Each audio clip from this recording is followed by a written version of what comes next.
नमस्कार दोस्तों, मैं दिव्यांशी और एक बार फिर हाजिर हूं एसबीटी न्यूज की खास खबरों के साथ। पेश है आज 27 फरवरी 2025 गुरुवार शाम 7:15 बजे राजस्थान की बड़ी खबरें। राजस्थान बीजेपी प्रदेश अध्यक्ष मदन राठौड़ के सामने ही पदाधिकारी भिड़ गए और एक दूसरे के थप्पड़ जड़ दिए। मौके पर मौजूद पदाधिकारी और कार्यकर्ताओं ने दोनों को अलग किया। जयपुर में आज गुरुवार को यह घटना उस समय हुई जब भाजपा प्रदेशाध्यक्ष मदन राठौड़ का सम्मान समारोह शुरू होने वाला था।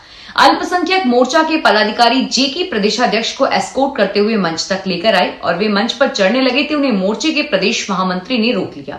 इस पर जैकी ने जावेद को थप्पड़ जड़ दिया।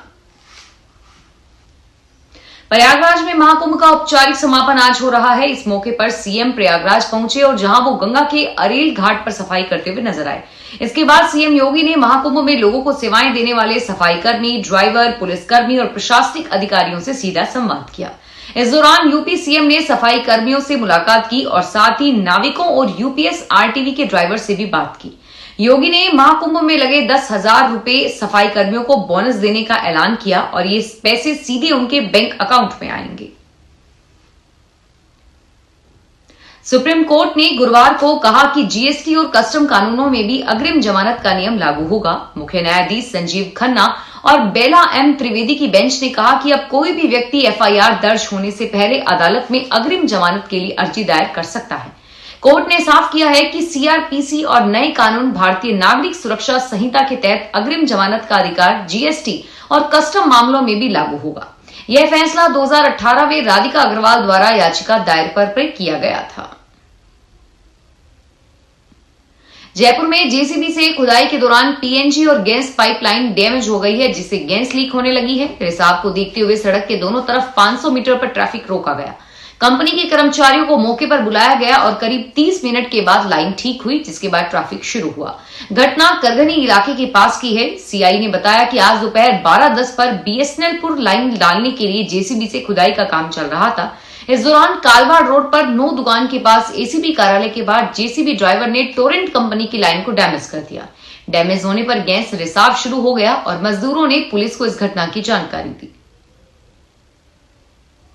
हाईवे की हालत यदि खराब स्थिति में है तो वाहन चालकों से टोल टैक्स नहीं वसूला जाना चाहिए। कश्मीर और लद्दाख हाईकोर्ट ने इसे लेकर फैसला सुनाया है। कोर्ट ने पंजाब के पठानकोट से जम्मू के उधमपुर तक नेशनल हाईवे 44 पर लोगों को बड़ी राहत दी है। अदालत ने निर्माण कार्य पूरा होने तक 2 प्लाजा पर केवल 20% टैक्स वसूलने का आदेश दिया है। कोर्ट ने कहा है कि नेशनल हाईवे अगर खराब है तो भारतीय राष्ट्रीय राजमार्ग प्राधिकरण इस मार्ग पर चलने वाले लोगों से टैक्स की वसूली नहीं कर सकता। खराब हालत में यात्रियों से वसूली करना अनुचित है। राजस्थान में मौसम में बदलाव देखने को मिल रहा है। 27 फरवरी से 1 मार्च तक राज्य के कई हिस्सों में बारिश, बादलों की गर्जना हो सकती है। मौसम विभाग ने 28 फरवरी को बीकानेर सहित 6 जिलों के लिए येलो अलर्ट जारी किया है। दूसरी ओर फरवरी में ही गर्मी का असर बढ़ने लगा है। जयपुर सहित शहर में तापमान 1 से 4 डिग्री तक बढ़ गया है। पश्चिमी हवाओं के कारण दिन का तापमान 36 डिग्री है।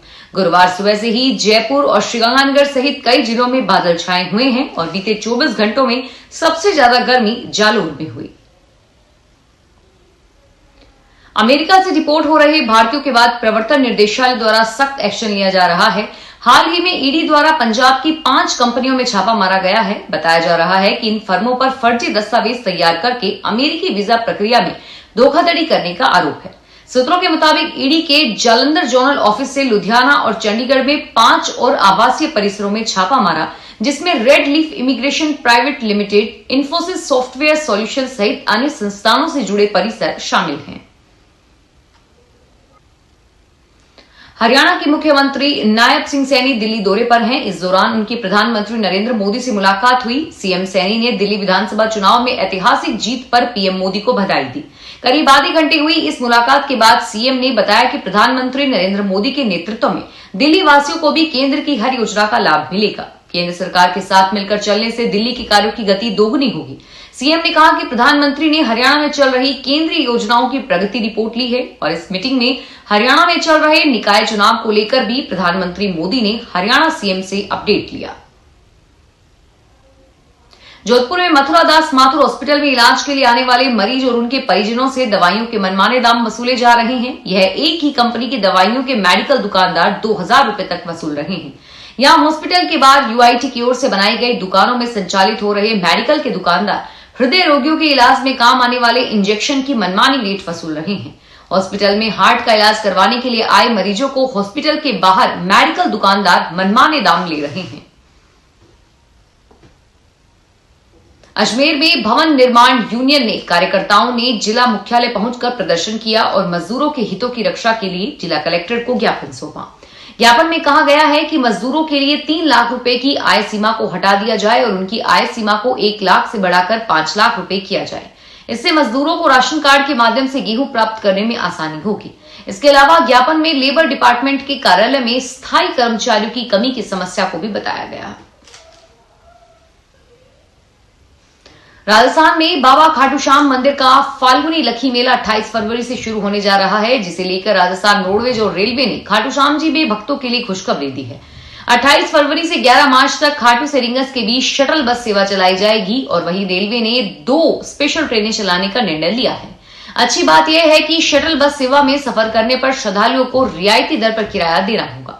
मेले के दौरान राजस्थान रोडवेज की ओर से 50 बसें लगाई जाएगी। यह बस सेवा खासतौर पर उन श्रद्धालुओं के लिए है जो ट्रेन या अन्य साधनों से रिंगस तक पहुंचते हैं और वहां से श्याम मंदिर तक जाना चाहते हैं।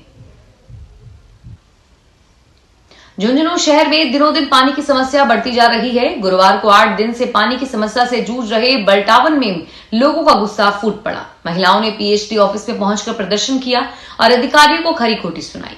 इस दौरान बताया गया कि मोहल्ला बटलालान में पिछले 8 दिन से पानी की किल्लत है, पीने का पानी नहीं है, बूंद बूंद के मोहताज हैं लोग। बार बार शिकायत करने पर भी कोई सुनवाई नहीं हो रही है। पीएचडी ऑफिस में भी सुनवाई नहीं हुई है। डूंगरपुर जिले सहित प्रदेश भर में पीएम श्री योजना के अंतर्गत चयनित 640 सरकारी विद्यालयों के विद्यार्थियों का तुलनात्मक अध्ययन नजदीक के सरकारी स्कूलों के विद्यार्थियों से होगा। पीएम श्री स्कूलों से शैक्षणिक स्तर से आए बदलाव के आकलन के लिए कवायद की जा रही है और इसके लिए प्रदेश के 640 पीएम श्री स्कूलों के निकट 640 सामान्य सरकारी स्कूलों का चयन किया गया है। डूंगरपुर जिले में स्टूडेंट असेसमेंट 28 स्कूलों में होगा। रक्षा मंत्री राजनाथ सिंह ने गुरुवार को यहां रक्षा मंत्रालय की द्विवार्षिक हिंदी पत्रिका सशक्त भारत के प्रथम संस्करण का विमोचन किया। इस पत्रिका में सशस्त्र बलों के कार्मिकों की देशभक्ति और बलिदान की कविताएं द्वारा लिखे गए सरकार की नीतियों पर लेख भी लिखे जाते हैं और ये सब भी इसमें शामिल है।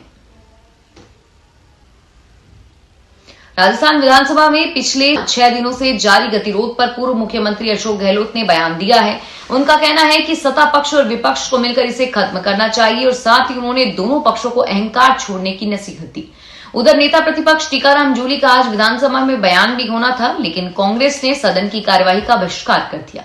गहलोत ने इस मामले में कहा कि यह गतिरोध खत्म होना चाहिए ताकि सदन में बहस हो सके। सत्ता पक्ष और विपक्ष दोनों को सहयोग करना चाहिए और किसी भी पक्ष में अहंकार नहीं होना चाहिए।